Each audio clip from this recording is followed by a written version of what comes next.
Well, many women at some time or another have suffered from back pain, but have you ever wondered why and what you can do about it? My next guest has written a book that has some answers. Dr. Scot Gray is author of Good Back, Bad Back, 10 Things Women Must Know to Eliminate Back Pain and Look and Feel Younger. Dr. Gray joins us this morning as part of our book author series. Good morning to you. Good morning. Thank you for having me. And so why'd you write this book specifically geared towards women? Well, it really starts back in how I got involved in chiropractic, and I always wanted to be a doctor. I always wanted to help people, but chiropractic I was a little skeptical about, like I'm sure a lot of women out there are. And as I was going through undergraduate school, I got in a car accident.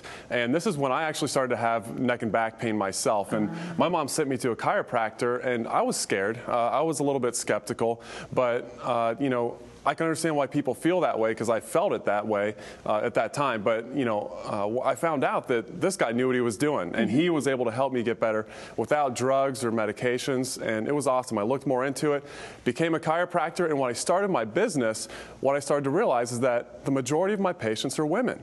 And I think what's happening is that, you know, if you look at the woman of yesterday, she had to be amazing. The woman of today has to be superwoman. I mean, men go to a job and come home tired, yeah, but women have 4 full-time jobs. They've got their normal job, 9 to 5, and that can be longer than that sometimes. They've got the kids, which are 24/7.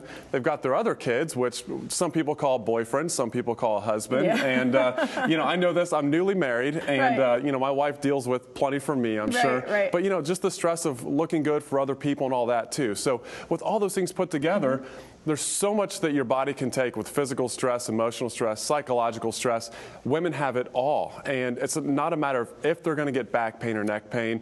It's a matter of when. And so what would you say are some of the biggest misconceptions about back pain? Well, one of the things is that back pain will just go away on its own. And it doesn't always do that. It can be signs of more serious conditions. Another one is that you may have heard before that your doctor says, you know, you've got back pain, you're just going to have to live with it. Yeah. You're going to have to take medication for it.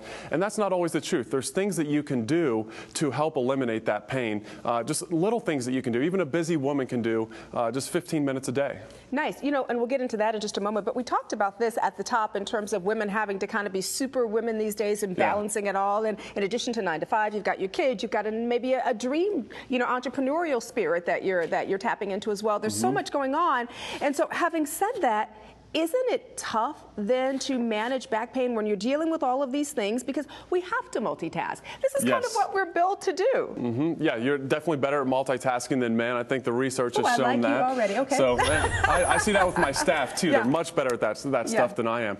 But you know what happens is if we take care of this, you know, 10, 15 minutes a day, little things, just the way that we do our daily activities around the house, those little things can make such a big difference that just incorporate them as you go through the day, as opposed to doing, you know, a lot of extra workouts and things like that. And I go through that in the book. And so how do we then prevent or get rid of or prevent certain back pains? Because one of the things you talked about is that we have to pick up the kids. I remember putting one on one hip and one on the other. You have to bend down to shave your legs. You have to bend down if you're putting away groceries.